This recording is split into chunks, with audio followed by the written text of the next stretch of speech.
not in the name of the Most High.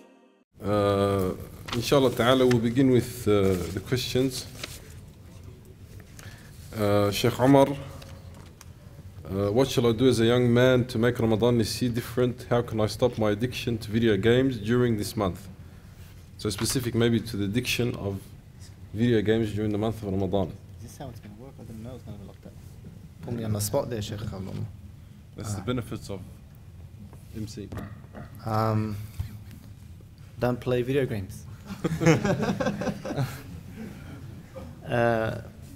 Look, with addiction, and I'm sure others have listened to many talks or clips on YouTube or whatever on how to tackle addictions. And not to say that they don't work. Some of them work for some people and others don't. With addiction, I believe personally, Wallahu Alam, that you can never, ever overcome it except unless you busy yourself with something else. The second you leave yourself, even if it's trying to actually implement the steps that other people have said to do to tackle their addictions, as soon as you leave yourself for 5 minutes with nothing to do, you're thinking about that game and you're fighting yourself. And eventually your nafs is going to win, especially depending on how much time you've got. 5 minutes, 10 minutes, an hour. If you've got an hour, eventually after that hour you'll convince yourself that I should do that. It's all right to do it. And I'm talking from personal experience. Everyone has some sort of addiction to something. It could be the phone, it could be games, it could be something worse. Busy yourself. You know, the kuffar, they even realize that children and the government pays for youth programs to be run. What do they say? What's their statement? Get them off the streets. Give them something to do. Even they realize it's when that kid has nothing to do, that's when he gets up to mischief. That's when his brain starts. Shabab, I'm guarantee you, if someone's addicted to murder, if he's sitting there for long enough, he'll convince himself that murder is good. That's how Bani Adam is. That's how Bani Adam is. He'll make up excuses and it has to be done and why it can't be done, and you know what, later I'll repent, and a million things will come to your mind. You cannot get over addiction, Wallahu Alam, until you busy yourself with something else. Be so busy that you can't even think about it. And that's when the friend comes in. When you have a friend who, when you're sitting there thinking about it, you can call him up and tell him, let's go do this, or he'll call you up. Or if you try to sit down in the game, pretend you can't hear your phone, he comes and knocks on your door and forces you out of the thing. I know you're hiding in there, I can hear the game playing. That's when, what's it called? So specifically in Ramadan, get a friend to help you with your ibadah throughout Ramadan. And outside of Ramadan, it's always extremely good to have a friend, to have someone who will help you through that addiction. He'll be there for you. He'll give you a helping hand at the time when you feel like you're going to go do it. To go to that person, tell him, look, I'm about to do it, help me. Whatever the addiction is, Wallahu Alam. Jazakallah khair, Sheikh Omar. Some of the questions here.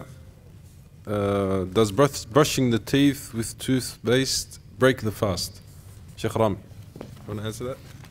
Okay. Inshallah. Bismillah ar-Rahman ar-Rahim. Usually I get hit up with these, brushing teeth and changing eye drops, all those medical. They're not really, this one's not particularly medical, but usually I get hit up with all the medical stuff. So what I've done a quick summary, just to sort of make it easier for everyone, inshallah. Starting from brushing teeth to eye drops to ear drops, etc. So Ikhwani, very simply put, and I would like you, and I know everyone's had a long day, Fajr has to be early, it's towards the end of the night. Just focus with me for a few moments and then, go back, dose off when Sheikh Omar's back to talking, Khair, inshallah. So anything that goes past your throat, anything that goes past this throat here, breaks your fast. So if I brush my teeth and something goes past my throat into al-jawf, which is inside the body, I've broken my fast. Therefore, if I'm the type of person who, when they brush their teeth, usually something goes past my throat, I should not brush my teeth with, toothpaste, etc., or gargle with, Savacol or whatever, or Listerine, with a mouthwash. avoid that. You could brush your teeth with a miswak or the toothbrush with no problems. So long that you spit after it and the job's done. I'll quickly go through some of the medications and all that that don't break your fast. These things do not break your fast. Eye drops does not break your fast. Yes, I'm sure you'll go jump online and find the sheikh in Tanzania who say, yeah, no, it breaks your fast. We're not interested in that, ikhwani. So eye drops, ear drops do not break your fast. Kuhul does not break your fast. Suppositories does not break your fast. Insulin injections do not break your fast. Dental work, which is related to this question. If a person goes to the dentist and the dentist injects a local anesthetic, so he needs to do some work, so he numbs his teeth for him, as long as it's a local anesthetic, not a general anesthetic, it does not break your fast. However, if going to the dentist, things go past your throat, into your stomach, wallah, he takes off a tooth, the tooth falls in, wallah, a bit of blood's fall in, whatever happens, things happen at the dentist, etc., that breaks your fast. So the whole ibrah is with things going past the throat. Now, one very common question is, I've got sensitive teeth. And anything makes them bleed. Does that break my fast? Doesn't it break my fast?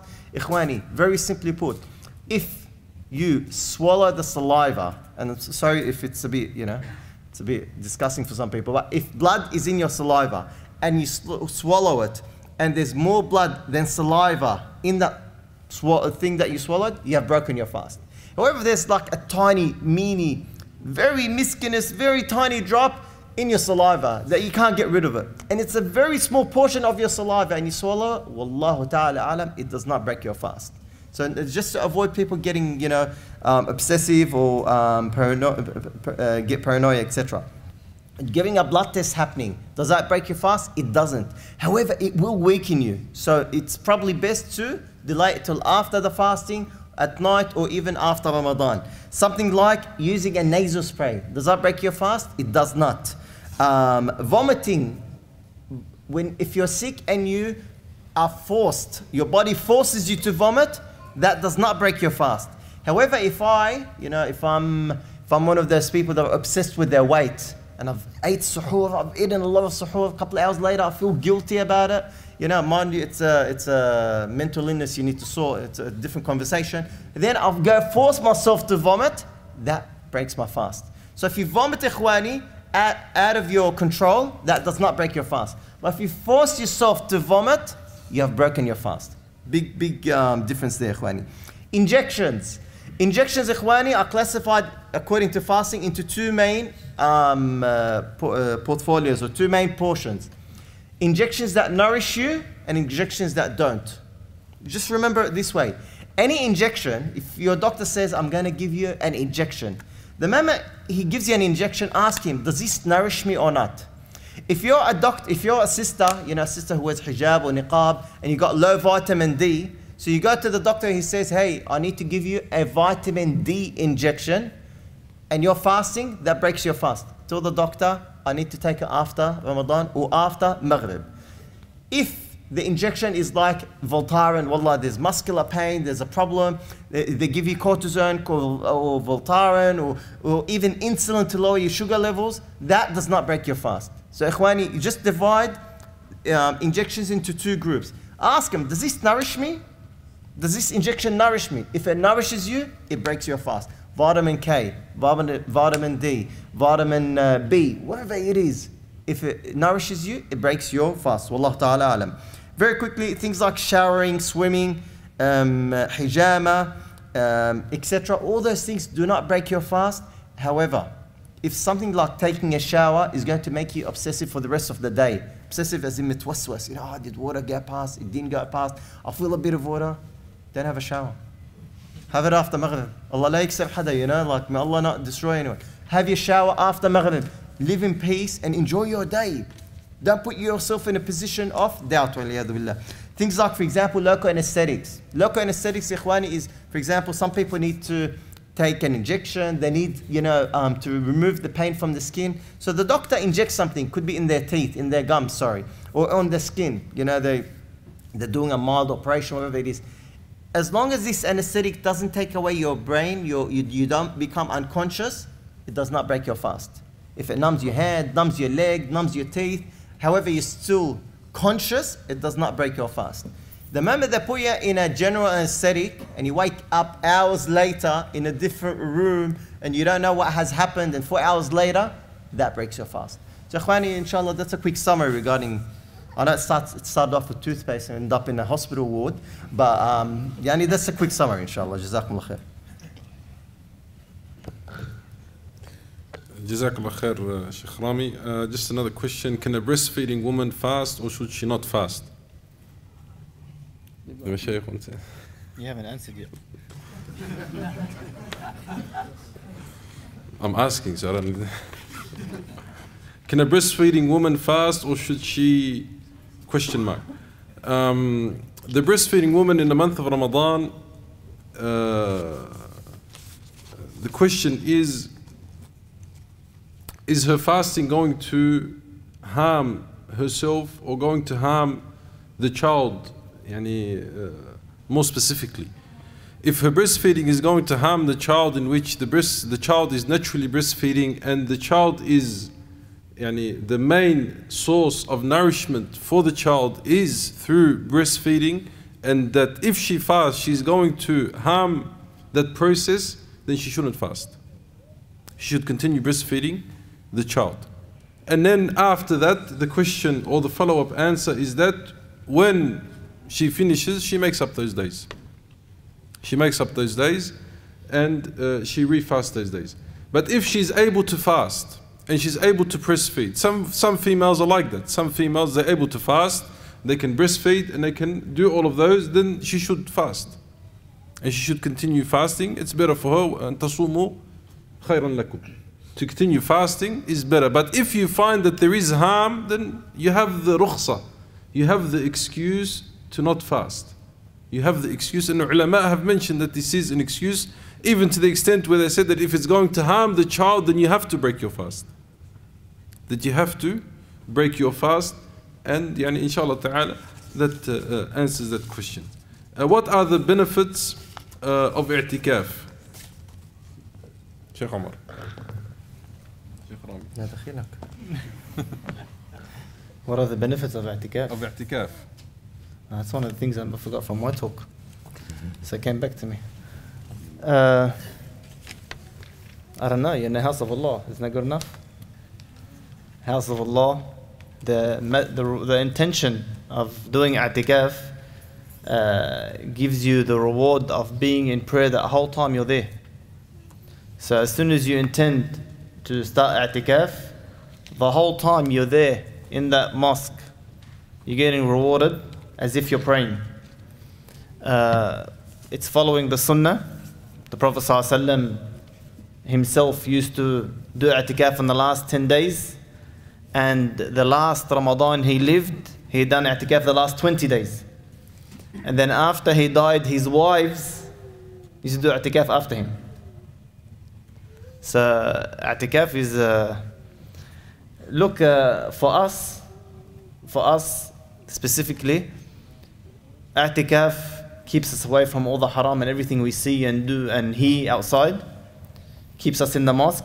There's people here, there's tarawih. It's not likely for us to be in the mosque doing i'tikaf, sitting at the back playing on our phone while everyone's praying tarawih, unless you want Sheikh Shadi's stick to come out. What's it called? When people get up for tahajjud, they help you get up for tahajjud. Usually there's programs here, like a talk, learning Qur'an. It helps you in your ibadah. There's a few other rewards, subhanAllah. There's a few other rewards for i'tikaf other than that. Benefits? To be continued. Jazakallah khair, Sheikh Omar. The question for Sheikh Rami. What's your advice for a mother with young children to increase her ibadah during Ramadan? As the mother is always busy and tired and she's taking care of the children, and what's an advice for her to take advantage, inshallah, of the month of Ramadan also? Just get rid of them. Jazakallah khair.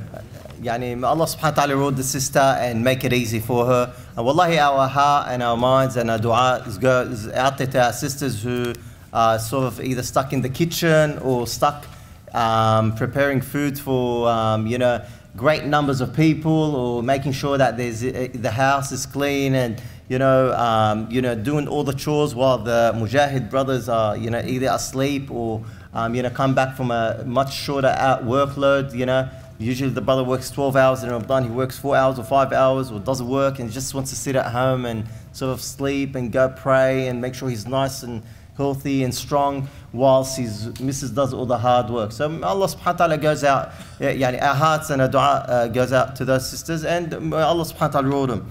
For that sister, I say, may Allah reward you, sister. Make sure that your intention is correct in the whole of the month of Ramadan. You have children, you have housework, you have cleaning to do, kids to look after, etc. Sister, make sure that you intend for every step of the way, every single action.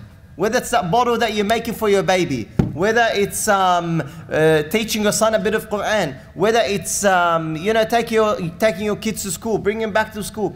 Every step of the way, you do not lose focus of the month of Ramadan. It is a challenge. And it is hard. However, with persistent self-discipline, you'll get there. Bidnillahi Azza wa Jal. Intention is imperative. It's very important that you intend for every step of the way, that every action that you do is for the sake of Allah, that I'm looking after my son, my daughter, etc. to please Allah subhanahu wa ta'ala. Also try to engage your children.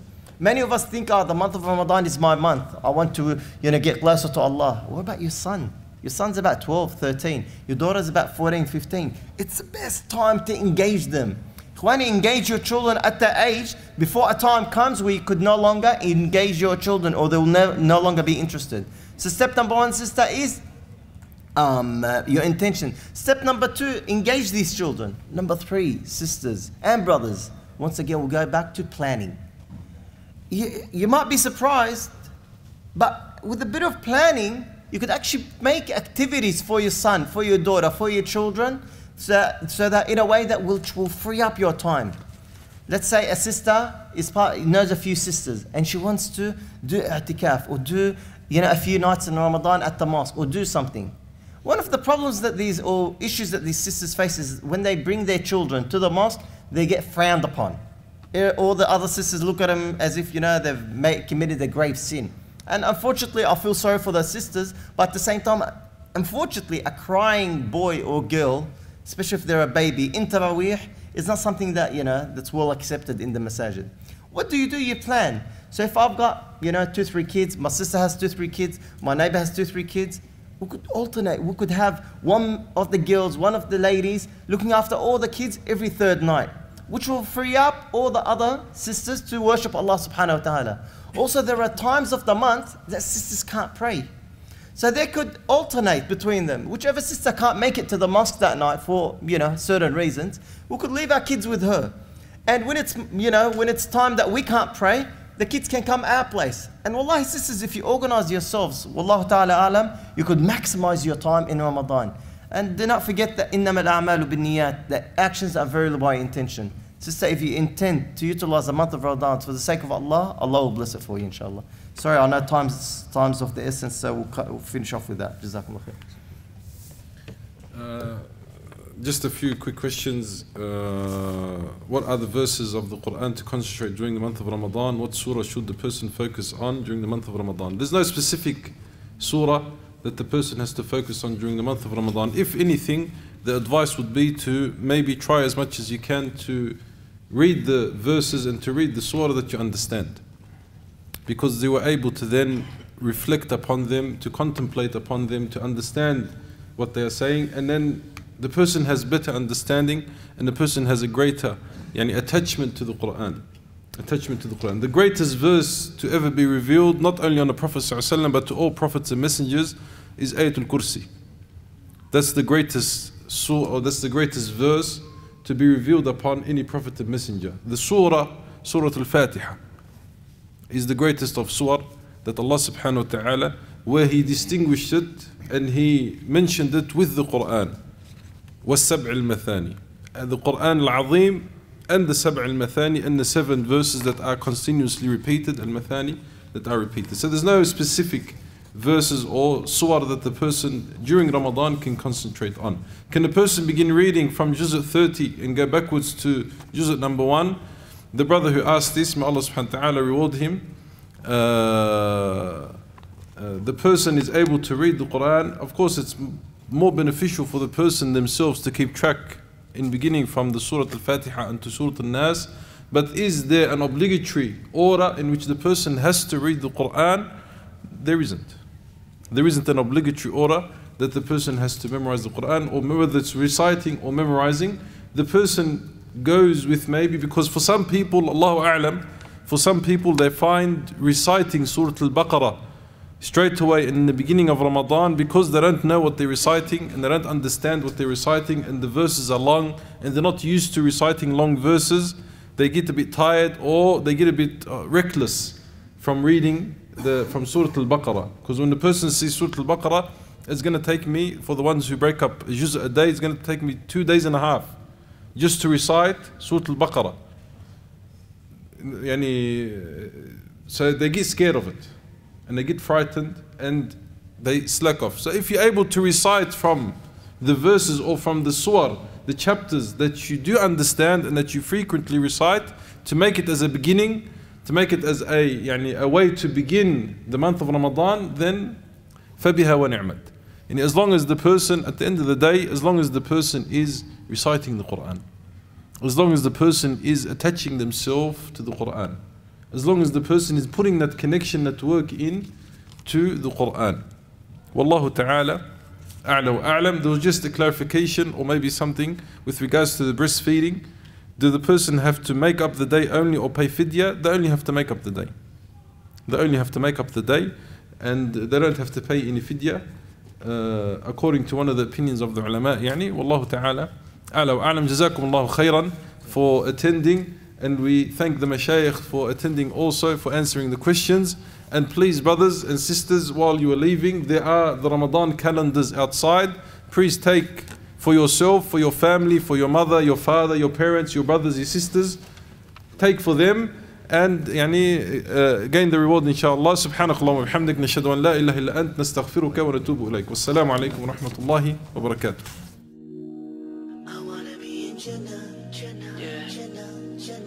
Every Muslim dreams to be up in Jannah, Jannah, Jannah, Jannah. A pious person's destiny. Inshallah in Jannah, Jannah, Jannah.